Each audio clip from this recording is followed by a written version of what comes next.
Ladies and gentlemen, how do? Today, I am bringing you, good people, some good news for a change. One of my favorite MPs, Zarah Sultana, has resigned from the Labour Party and will be joining with Jeremy Corbyn to launch an actual left-wing party. This is fantastic and something that should have happened well before now, as this young lady represents everything the Labour Party should be but hasn't been since the war criminal Tony Blair. Zara has been one of the few Labour MPs who has refused to be muzzled by this Starmer right-wing apology of a Labour Party, which is very much Lino Labour in name only. How can a party that was born out of protest do its best to stifle and put a muzzle on protest? This Starmer Labour Party, instead of dropping the draconian Tory anti-protest bill when they came into power, went forward with it and continued the Tory High Court appeal against the civil rights group Liberty until they were forced to drop the case. But had they won, Starmer's Labour would have strengthened the bill by making it illegal for people to wear a mask at a protest. Add to that Starmer's Labour wanting to prescribe Palestine Action as a terrorist group for spray painting some aircraft and them punching down on the weak and the poor. I no longer recognise them as the Labour Party. They are barely a poor imitation of it. Zara has always stood out from the majority of Starmer's Labour MPs and has stood up for real Labour values, and has been a voice for those who were denied one, and is everything that sadly Angela Rayner is failing to be. I look forward with great hope that the party that Zara will put together with Jeremy Corbyn will uphold the true values of the once great Labour Party that gave us the NHS and the welfare state and stood for fairness and equality for all, and I wish her all the best, and I shall join in campaign for this party. We all know the truth that Palestine Action is being labelled as a terrorist.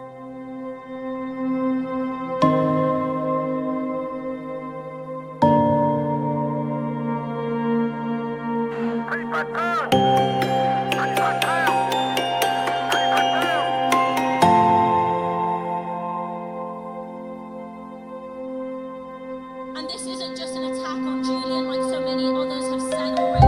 This is an attack on the very essence of journalism. How shocked were you by them? Well, these racist, Islamophobic, far-right riots haven't come from nowhere. They are a culmination of racist headlines and racist framing by our media and our political class. We have a country that has been completely decimated by Tory austerity and now a cost of living crisis. And we've had people in our media and in our politics who have blamed migrants, they've blamed Muslims to scapegoat them for their failings. And this is a product of that. When we hear the language that is being used in the streets by these far-right thugs, they are using slogans that people in the high offices in the country have used, such as stop the boats, take back control. And when we think about the rhetoric that has come out of Westminster, we've had a former Home Secretary who talked about a refugee invasion, she called it. Yes. When we look at how this politics has been legitimised, ITV normalised Nigel Farage by putting him on I'm a Celeb, and we've had BBC Question Time do the same with Nigel Farage as well. And so we need to look at the complicity of our political and our media class in what we're seeing on our streets. New research published this month by the IFS shows that reversing the two-child benefit cap would lift 540,000 children above the absolute poverty line. There are no fiscal rules, only fiscal choices. While task forces meet, more and more children in Coventry South and across the country are consigned to avoidable poverty. When will the government acknowledge this, prioritise it, ending child poverty, and finally scrap the pernicious two-child benefit cap? I thank my honourable friend for her question and share her commitment to wanting to tackle child poverty in this country, a proud record that this party had from being in government previously. That's why we've set up the Child Poverty Task Force, which has reported last week our ambition to reduce child poverty over the course of this Parliament, and we'll set out further measures in the budget on Wednesday on how we intend to deliver that. A new political force, potentially competing with reform, but a disaster for the Labour Party a year in to their massive election win. I wouldn't say a disaster for the Labour Party, because I think, part of the Labour Party's weakness is sometimes having people within our ranks and who actually are not helping us to win elections. And Jeremy Corbyn as leader certainly didn't help us to win elections. But it's not surprising, because what we have seen very much since the last general election, more of a fragmentation in British politics, smaller parties, obviously reform, who recently in a poll were ahead of Labour and the Conservatives, but also other parties, the Greens and others, getting more of a share of the vote. And so I can understand, even though I don't necessarily agree with their politics, why Zarah Sultana and Jeremy Corbyn, who are no longer within the Labour Party, should think we can form on the left, if you like, a version of reform. So, you know, Zarah Sultana announced on X, didn't she, that she was resigning, leaving the Labour Party, and in the same breath, she's going to form this. Now, I don't know this for fact, but we're hearing that Jeremy Corbyn was surprised that she'd done that, although there has been a lot of talk that he might form They are meant to another be party. co-leaders. I think she said they're She also co-leaders, said they were which is a bit co-leaders. weird that you wouldn't have your other co-leader with you. So maybe they're always, it's a bit like Life of Brian, you know, splitters again, you know, sort of thing, you know. Well, and also it does make you wonder about, you know, the launch of it if there's a slightly muddled announcement. However, you know, you were saying, weren't you, that there has been a situation in New York where, you know, in the same way that we've seen reform here, extremely left-wing. Zohra Mamdani, right? Yeah. I mean, it's an interesting thing. I mean, here we have, you can say that it's not very popular, but people that were running on these, what you might call hard left policies, did very well. In the elections, and that's the position that's held on Yeah. Parliament. No, in this country. In this country as but well. also in New Local York. elections.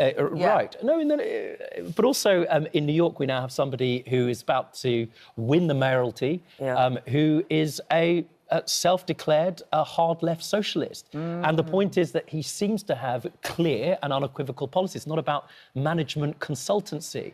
And that's why a lot of people say that they're prepared to vote for reform, because there appears to be at least some semblance of clear blue water between the parties. Something to vote for, in other words. I think we have come on this show so many times and totally acknowledged as representatives or as people who participated in the two main political parties that there is a problem with the way that we do politics in this country. And you're right, it's that management speak, it's not getting to the point, it's the kind of disparate and the huge gap that is forming between those people that we elect and the rest of the population.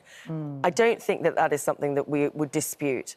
The problem now is that you get these extreme positions, whether it's kind of like, let's abolish all billionaires, or because it's, you know, No border controls. Policy by vibes, or it's kind of like the easy answers that we'll just, you know, we'll be able to stop the boats and we'll tackle immigration.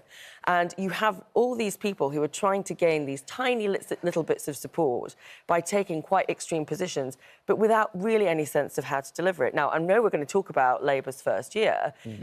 The problem with what's happened in the last year and, you know, a mistake and U-turn after U-turn is that we have an opportunity now to re-establish the centre ground of politics, and it's been wasted for the last year. The real question is, what do you two disagree on? You know, people wake up in the morning and think to themselves, well, the Labour Party and the Conservatives are the same thing. That's why they're reaching for reform. I sit here and go, I don't know the answer to what's the this. difference? Nationalisation, Labour Party no longer supports that. How are you going to bring down the number of people arriving by boats? No idea. And the people who come up with those policies, whether you agree with them or not, are at the, what you call, extremes of the Labour Party. What's the difference? Rob, the overwhelming reason people are voting reform, and that includes Labour voters, is around immigration. And it's also about Nigel Farage. If Nigel Farage wasn't around, one wonders how much support they would have. But it is about immigration. Now, we saw a quarter of the Conservatives' vote in 2024 go to reform. We saw in the local elections this year reform voters being voted in by reform candidates being voted in by Labour voters. And that is why, for the first time, you've got red wall Labour MPs saying we have to focus on tackling immigration. Fair immigration controls, but ones that actually are controlling what's happening. Right, folks, that's all I have to say for this particular item, and if you have any comments, please feel free to bung them below. Before I end this video, if you folks have not yet subscribed to the Two Davies channel to get the news and politics from a very Scottish perspective, and it's truly rantastic, or you have not yet subscribed to the legend behind the Friday Frolic Daily Blaze, both of their channel logos are on the left of your screen, then get on it. What is wrong with you? No stuffed animals were hurt in the making of this video, or mobile fondling while crying for clicks. The news is being brought to you as it happens. No grifting or begging for money. I do this because I enjoy making these videos.